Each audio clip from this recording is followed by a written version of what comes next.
Surprise trading is one of the most unique and exciting features in modern Pokemon games. The idea is simple. You offer up a Pokemon, get randomly matched with someone from anywhere in the world, and trade. But for me, the thrill lies in the mysteries behind the Pokemon I receive. What will I get, and what's the story behind this Pokemon? Why does it have that quirky nickname, and what heinous acts did this little guy commit to end up being traded away? Maybe if I'm really lucky, I may receive a legendary Pokemon, or better yet, I may even find myself a shiny. I'd be curious if you share my thoughts on surprise trading. I'd also like to know what your craziest Pokemon you've ever received is. In my quest to create fun videos and challenge myself, I asked the question, how many surprise trades would it take to receive 100 shiny Pokemon back? At first I thought the answer was simple. A lot. Millions even. It would take so much time and effort just to get randomly paired up with someone generous enough to part ways with a shiny Pokemon. Most people cherish these specially colored creatures because they take time and effort to obtain. I originally passed off this idea as an unobtainable goal, but after some more thought, I think the answer is actually a little more practical. We have to remember that this is the year 2024, and the world of surprise trading is much different now than it was back in 2013 when Wonder Trade was first introduced. How many trades would it really take? Let's find out together as I share my story of this challenge. I ended up receiving some amazing Pokemon, played a few rounds of bingo, and even traded away some of my own shinies. You don't want to miss this.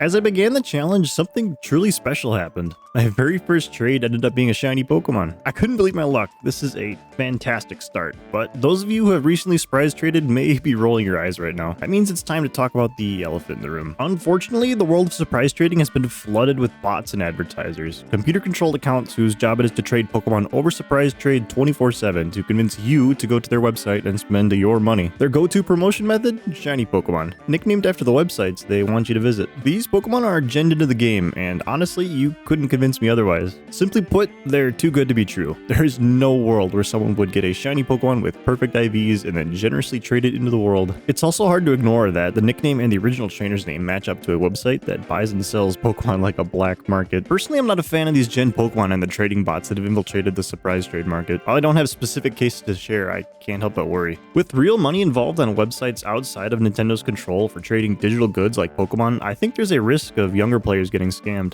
Pokemon is also a game about collecting. When gen Pokemon flood the market, it diminishes the value of those who put in the work to acquire legit Pokemon, it makes people more skeptical about the legitimacy of Pokemon they see, and it harms the overall experience of surprise trade. All that said, I believe there's a much larger and more complicated conversation to be had about hacked Pokemon, websites that sell them, and their impact on competitive play. While I won't delve into that in this video, I think it's a topic worth exploring in the future. For now though, I'll be censoring all the websites' names mentioned, and at the end of this video, I'll be releasing all 100 shinies I obtained during this challenge. While I can't do much besides bring attention to this problem, that will not stop me from enjoying surprise trade as it is now. This challenge will still be a lot of fun, and to ensure that happens, I've introduced a bingo board to keep things interesting.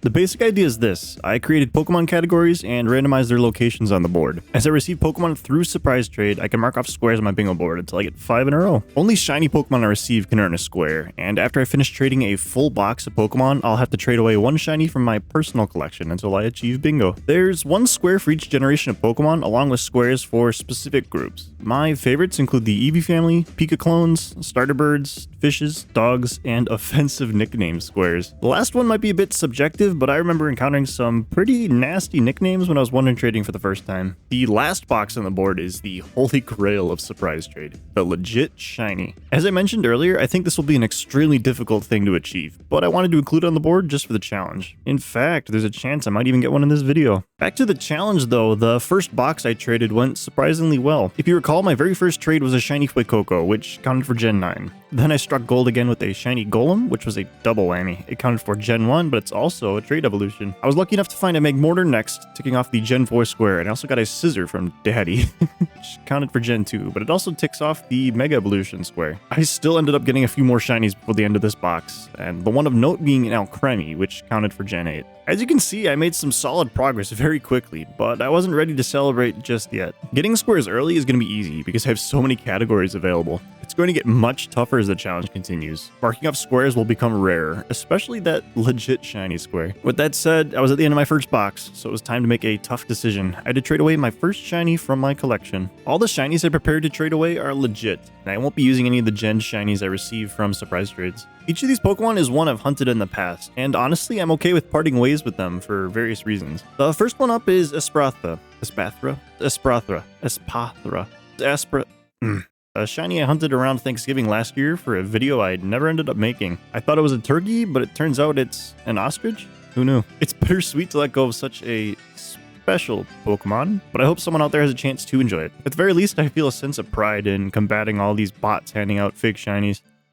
The second box started off hot with a shiny Zora, which counted towards the Gen 5 square. It was thrilling to make some progress, but despite finding other shinies, I didn't manage to fill in any additional squares here. With no bingo in sight, it was time to trade away my second shiny of the challenge. This time the lucky Pokemon is Grimer, who I caught randomly during my last video while completing the hardcore shiny-only Nuzlocke of the Indigo Disc DLC. This mon didn't participate in that particular challenge, and I don't like to keep random shinies that don't really feel earned, so unfortunately this one is a goner. It's always tough to let go of a shiny, but I'm sure someone will be able to make much better use of them than I could. The next box was just as slow as the last. I found nothing in the first 18 Pokemon, but then on the 78th trade we found an Iron Moth. Not only is this a Paradox Pokemon that marks off that square, but it's also a Pokemon that can't evolve, giving us another 2-for-1 win on the board. Unfortunately, Iron Moth was the only shiny in that box that made a significant impact, so it was time to trade away yet another shiny. This time the culprit is Hoppip. There's not much to say about this guy. I found him pretty randomly, so he won't be sticking around for very long. I recall finding this Pokemon literally minutes after obtaining the shiny charm in Scarlet and Violet, and now I hope that someone else can enjoy this surprise as much as I did. In the next box, I received a Pokemon that I never expected to see on the surprise trade market. We were greeted with the event-exclusive Walking Wake, and I was totally floored.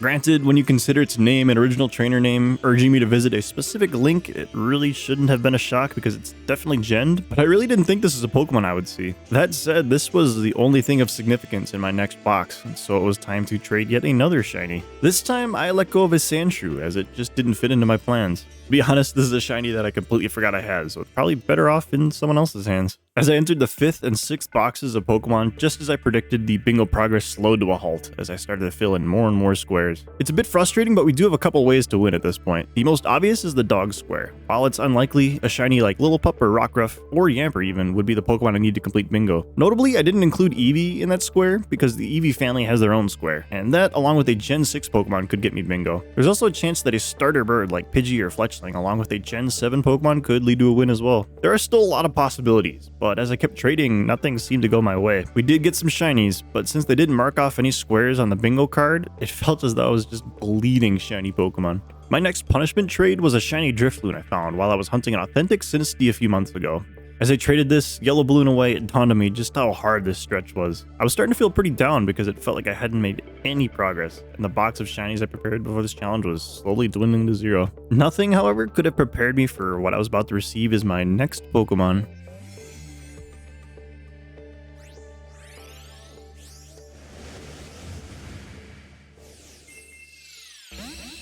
Okay, I know what you're thinking, but I promise you this is groundbreaking stuff right here. Just look, his name isn't censored. As far as I can tell, this is a legit shiny, something I thought was impossible to receive through surprise trade. Its claim to legitimacy is that its nickname and original trainer name don't resemble an advertisement. It doesn't have perfect IVs, and it was caught at the perfect time. At the time I was recording this video, there was an event featuring Pokeball-themed Pokemon and mass outbreaks with boosted shiny rates. One of those Pokemon happened to be an Hisuian Voltorb, and I think someone caught one too many of those shinies and decided to trade one away. I honestly didn't think I'd get this. I believed that all 100 of my shinies I would receive in this video would be Jed, so this is a fantastic shiny that I'll definitely be keeping for a long time. Here's the real kicker though, this is nothing compared to the next Pokemon I received. You thought a legit shiny was crazy? Wait until you see this.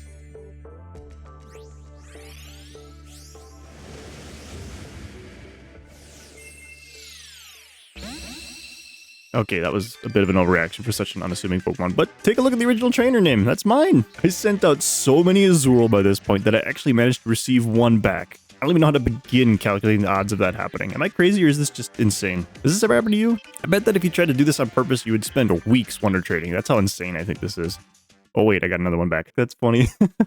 This is the kind of magic you get when you wonder trade hundreds of Pokemon. After all that excitement though, I found myself at the end of yet another box. This time I traded away Volbeat. This is an older shiny that I found pretty randomly back in Omega Ruby and Alpha Sapphire. It was definitely a full odds shiny at the time, so sending this one away hurt a bit, but honestly, this is another one I forgot I had in Pokemon Home before I started this challenge.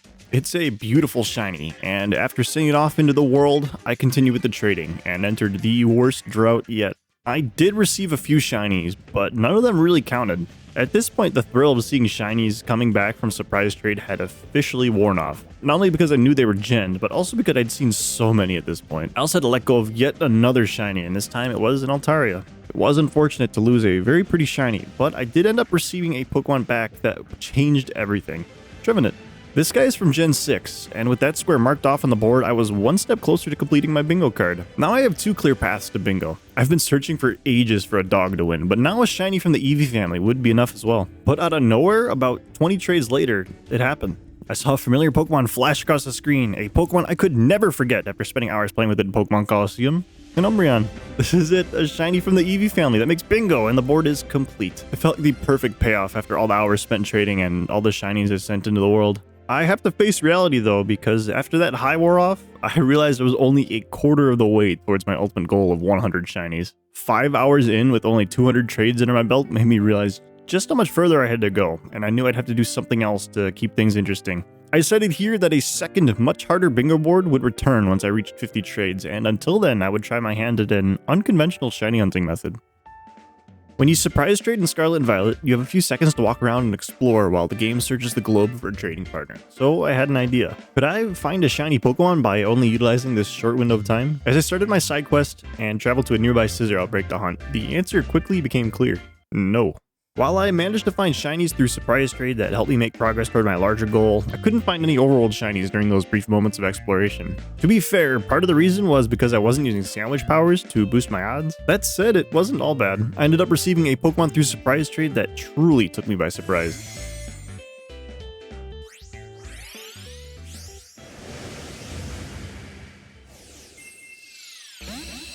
It was a Mousehold of 3, and I was honestly floored that it was traded to me. While it's not a shiny Pokemon, it's still a very rare Pokemon. This form only occurs 1% of the time when it evolves, so I was baffled as to why it was wonder traded away. In some ways, it felt even better than a shiny because it was such a unique thing to receive in a trade. Speaking of shiny Pokemon, this event marked the beginning of a hot streak for me. I started receiving several shinies through a surprise trade in quick succession, and I was making incredible progress in this challenge. However, I still hadn't made any headway towards my side goal of finding a shiny in the overworld. In fact, I spent so much time near the outbreak and knocked out so many scissors that I accidentally cleared it out and removed it from the map. With that realization, I pivoted to another location hunt for Geodude instead.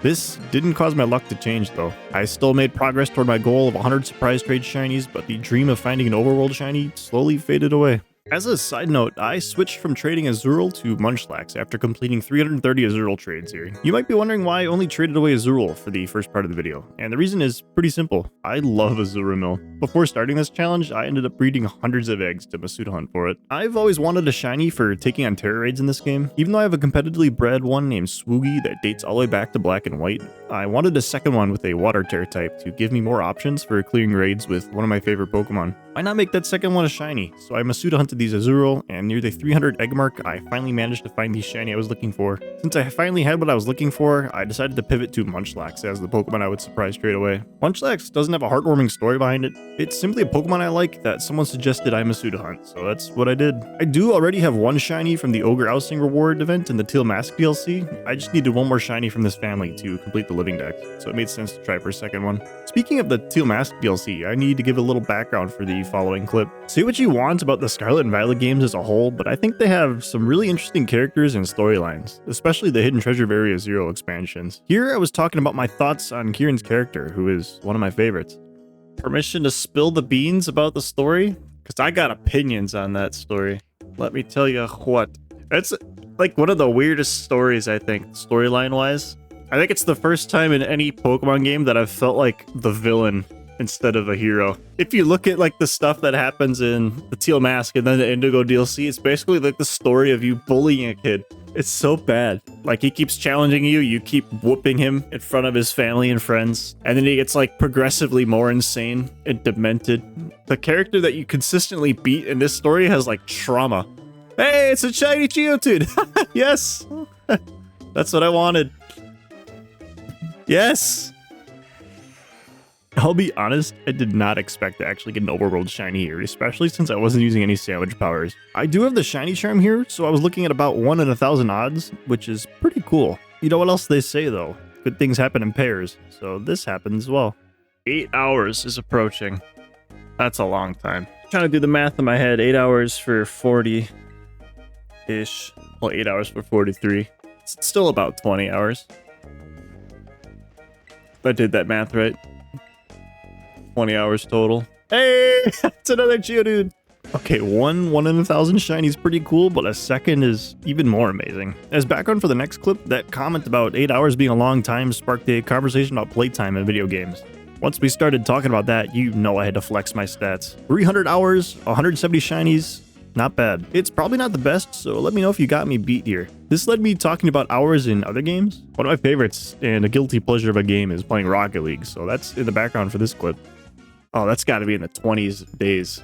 I'm pulling up Steam on the side here. But the thing, when you look at the Rocket League numbers, it's not the full picture because I played before I had Steam for probably like 10 days. So like whatever I find on Steam, I gotta add 10 days to, which is, that's a problem. I'm distracted here. I gotta just look at my hours here. Okay. Okay, I found the number and I'm not proud of it. On Steam, I have logged 1,605 hours. My word. So remember, you gotta add like 10 days to that. And that's probably the full time I've spent playing. And I'm still ranked diamond. Ugh. Tragic. No way! See, while you're upset that I've played 66 days in Rocket League, I found another shiny. 3 shinies in such a short period of time, especially since the odds were so high, is insane. Nothing that happened beyond this seemed to top this, except for getting a woe chain over Surprise Trade. That's pretty cool. To save some time, I'll fast forward to the point where I was at 50 trades, which if you remember is the return of the second bingo board. This second bingo board will be much more challenging to complete than the first. To start, all the categories I didn't complete on the first board are going to carry over to this one. The squares for each generation of Pokemon also carried over to this board, but I've added a few more categories to spice things up. Notably, there's a Lechonk square and a level 1 Pokemon square. I thought that these would be interesting additions to replace some of the easy categories I finished, like Trade Evolutions. Additionally, I also added that legit shiny square back. I firmly believe that this is a very difficult square to fill, and I just got super lucky in the first board. All in all, this is going to be much harder to complete. So let's see how it all plays out.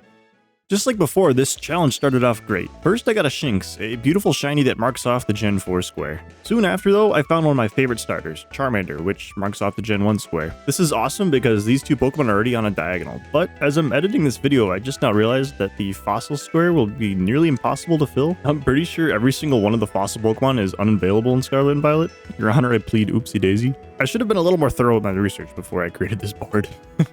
I should also say that the punishment for not completing bingo by the end of a box of trades has returned as well. This time I'm starting off by trading a Quagsire, which is a shiny that I found from Whirlpool Adventures back in Sun and Moon. It's a shame to lose a shiny as always, but I think someone can make better use of them than I ever could. On to the next box. I started off with a puzzling Pokemon that had the potential to mark off several squares. Iron Bundle. This Pokemon checks off a few categories on the board. It counts as a Gen 9 Pokemon, it also qualifies as a Paradoxmon, and since it can't evolve, it achieves a hat trick by marking off that square. The big question I had though is whether or not it counts as a legit shiny. I had some suspicions that it might be real because the IVs were not perfect, but the original trainer and the held item, Master Ball, maybe leaned towards the safe direction and called this a Genmon. As I continued and passed the 10-hour mark, I entered one of my most productive boxes in the history of Surprise Trade Bingo. I found a Gibble, which marked off the Dragon spot, followed by a Scyther that counted for the Generation 2 square.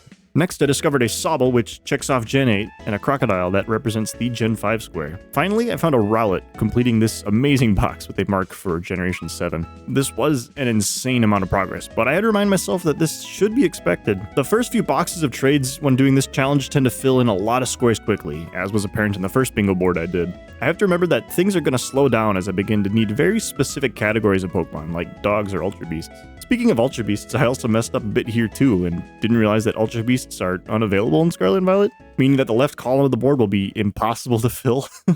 I really managed to sabotage myself this challenge. I want to let you know straight up that I ended up trading away a lot of shinies from my personal collection because of this blunder, starting with Haxorus. This is a Pokemon I got from Black and White 2, but technically it isn't mine. I acquired a used cartridge and transferred it before starting a new game, so I'm not too bummed about losing it. It's a pretty shiny though. After that trade though, as promised, things started to look bleak. I managed to get several shinies, but none of them contributed to my bingo progress. I did find a Fennekin that counted for Gen 6, but that didn't really help me out. The left side of the board is doomed because I will never get an Ultra Beast, and at this point, all avenues to victory required me to find a dog Pokemon. With that said, I found myself at the end of another box, and the punishment trade this time was a shiny Clefairy that I got during an Outbreak event a while ago. I managed to get about 8 of these guys while looking for a specific mark, so I don't feel too bad about losing one here. What little remorse I had, though, vanished almost instantly as I began my next box. Remember the challenge of locating shinies while trading that I attempted earlier? We found success with shiny Geodudes, so I decided to return to that Skizzer outbreak I had failed earlier. Since starting this second bingo board, I've been diligently hunting Scizor behind the scenes because my brain is rotted, and I need to do multiple things at once to stay stimulated. Prize trading, keeping track of a bingo board, all while hunting for a shiny Scizor was a busy task, but all the effort paid off in the end. Oh, yes! There he is! That's awesome. I was going for one of these. I do not have the right Pokemon for this. You know what? I have to leave to do some... This isn't gonna work. There's no way I'm gonna be able to catch it. I have to switch,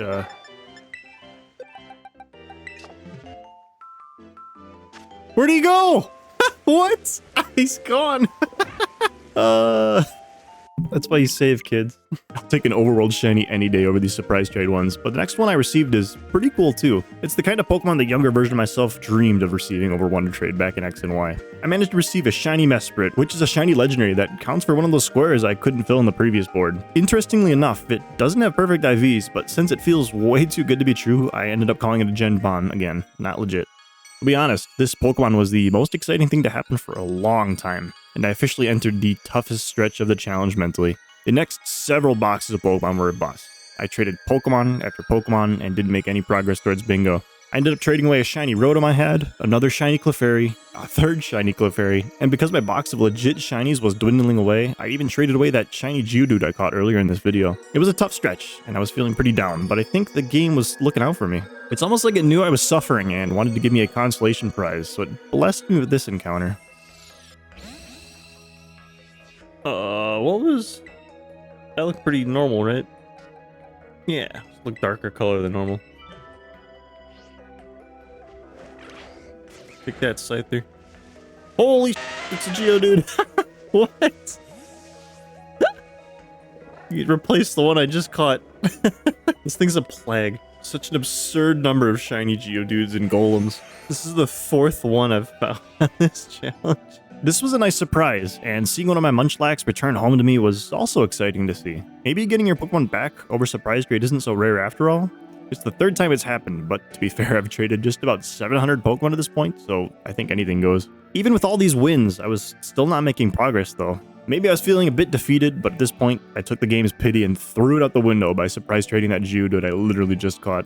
I don't need your help, I'm sane, everything's fine. I just really hope someone enjoys these orange gentle dudes. Funny enough though, it was the first time I got a shiny back from the punishment trade. A shiny for shiny surprise trade is another pretty cool event. So that should count for something at the very least in this tough stretch. As I kept trading, the boxes continued to be a slog. Felt like the bingo gods had cursed me, and I was pretty disappointed that I couldn't make any progress. Especially since all I needed to win was a dog. How hard could it be to get a silly little doggo? Apparently really hard, because the two boxes I had went up in smoke, and I traded away 2 more of my shiny Rotom as punishment for not completing the board. The reality is though that I am making a lot of progress towards my ultimate goal of 100 shinies. I think I got so focused on completing bingo that I completely lost sight of what my original plan was. I'm here to get 100 shiny Pokemon back, and this bingo board was just an added challenge to keep me interested in trading. Sure, it's disappointing not getting bingo and trading away shiny Pokemon, but I'm consistently racking up shiny Pokemon to count towards that 100, and I'm getting closer and closer as we speak. As I entered my 7th and final day, I quickly found myself just 5 Pokemon away from 100 shinies. I did have to trade 1 more shiny Pokemon away as punishment for not completing bingo, a shiny Lucario I got from a mystery gift event, but I was quickly rewarded with a Golem, a Trevenant, a Charizard, and finally, a Melodic, the 100th shiny of this challenge. Oh! Oh! I am so sick of surprise trade. I'm done. I'm done. Oh. It only took 841 trades in nearly 18 hours. With that said, there are a few things to wrap up here. I never did complete that second board, and I'm honestly okay with that. Obtaining 100 shiny Pokemon is enough for me, but I know some of you may be disappointed. Some food for thought is that I did end up getting an Umbreon on trade 664, which some could consider to be a dog, giving me bingo. The reason I didn't count it is because I excluded Eevee's family from the dog category when I played that first board. I'll leave it up to you if I actually completed the bingo board or not. That's all I got though. I hope you enjoyed, and if you're still watching, you should definitely subscribe as well as like and comment on this video. Right now I'm working on Shiny Uli Nuzlocke of Legends Arceus, which you can watch live on YouTube Tuesdays and Thursdays at 8 p.m. Central. If you want to watch some of the other challenges I did, you could watch the upcoming videos, but otherwise, I'll see you soon.